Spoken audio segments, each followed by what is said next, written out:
Assalamualaikum warahmatullahi wabarakatuh. Shalom, Om Swastiastu, Namo Buddhaya, salam kebajikan, salam pariwisata.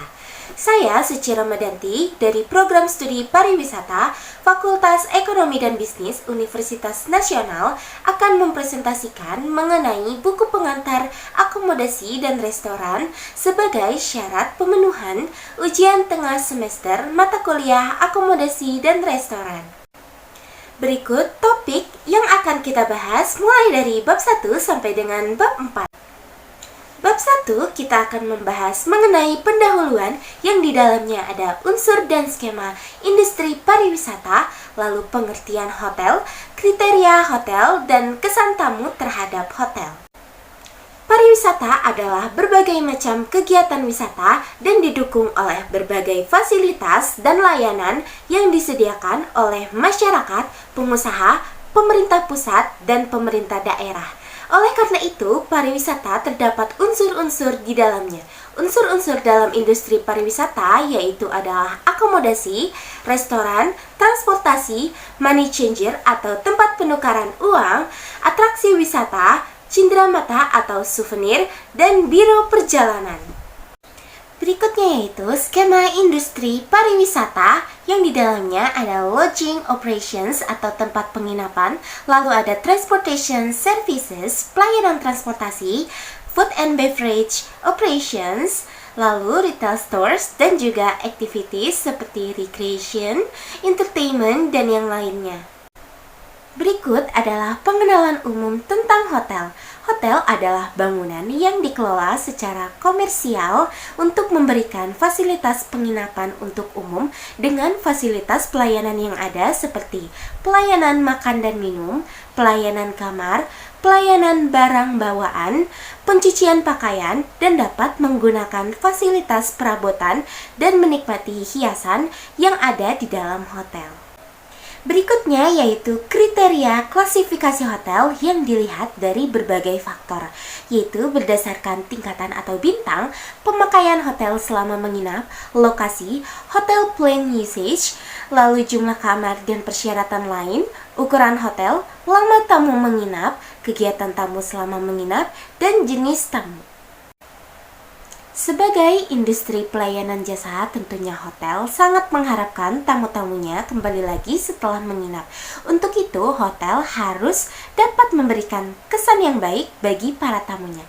Kesan atau impression tersebut diciptakan oleh para karyawan hotel yang pada dasarnya dapat memberikan kepuasan kepada para tamu tersebut. Selanjutnya, bab 2, di mana kita akan membahas mengenai akomodasi dan tata graha atau yang lebih dikenal dengan housekeeping. Jenis-jenis akomodasi dibagi ke dalam beberapa aspek, yaitu aspek bentuk bangunan, aspek pelayanan, klasifikasi, tamu, dan jumlah kamar. Tata graha atau housekeeping adalah bagian yang ada di dalam hotel untuk menangani hal-hal yang berkaitan dengan keindahan, kerapian, kebersihan, kelengkapan, dan kesehatan seluruh kamar, juga area-area umum lainnya, agar seluruh tamu dan karyawan dapat merasa aman dan nyaman berada di dalam hotel.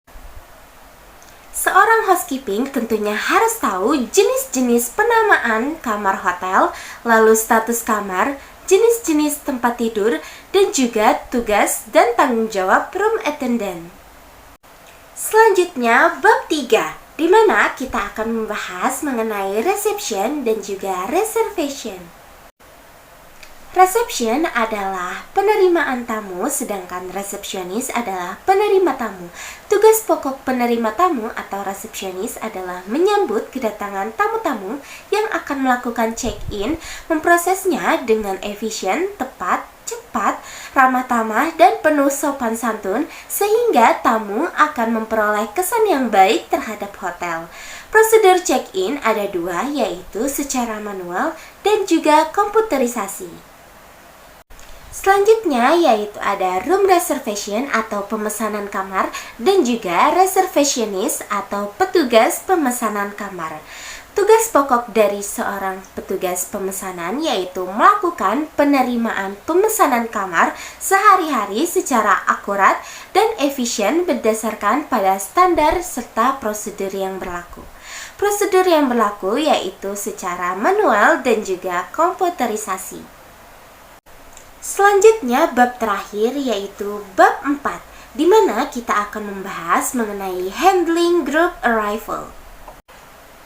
Tamu rombongan adalah tamu yang datang ke hotel untuk check-in dalam jumlah lebih dari 1 orang yang disebut rombongan minimal adalah 8 kamar dengan jumlah 15 orang. Dalam menerima tamu rombongan tentunya terdapat proses yang berlaku. Prosesnya yaitu tamu rombongan harus melakukan reservasi terlebih dahulu dengan memberikan nama-nama anggota yang akan menginap di hotel tersebut. Tamu tersebut harus mengisi formulir pemesanan rombongan, lalu akan dilakukan daftar penempatan kamar rombongan. Lalu berikutnya yaitu persiapan sebelum kedatangan tamu rombongan yang dilakukan oleh reception shift leader. Pada saat kedatangan tamu rombongan, bagian yang bertugas yaitu adalah doorman, entrance door, bellboy, reception, guest relation officer, lalu head waiter, dan waiter. Selanjutnya, tamu rombongan akan mendapat meal coupon yang mana hanya dipergunakan sesuai dengan perjanjian makan yang ada di dalam pemesanan. Anggota rombongan harus makan sesuai dengan waktu dan jenis makanan yang ditentukan dalam meal coupon tersebut. Yang terakhir yaitu adalah proses check-out. Pada saat proses check-out, para anggota harus tetap datang ke front office cashier untuk menyelesaikan bill-nya. Karena tamu yang mempergunakan fasilitas hotel di luar perjanjian, maka akan dikenakan pembayaran atau extra charge. Kesimpulan dari topik yang sudah saya jelaskan yaitu dalam industri pariwisata, tentunya wisatawan membutuhkan tempat tinggal untuk sementara. Salah satu contohnya yaitu hotel. Tentunya wisatawan juga dapat memilih hotel seperti apa yang diinginkan berdasarkan kebutuhan mereka masing-masing. Tidak hanya penginapan, wisatawan juga membutuhkan hal lain untuk memenuhi kebutuhan mereka selama berada di destinasi yang mereka kunjungi. Sekian presentasi yang sudah saya lakukan. Terima kasih. Wassalamualaikum warahmatullahi wabarakatuh.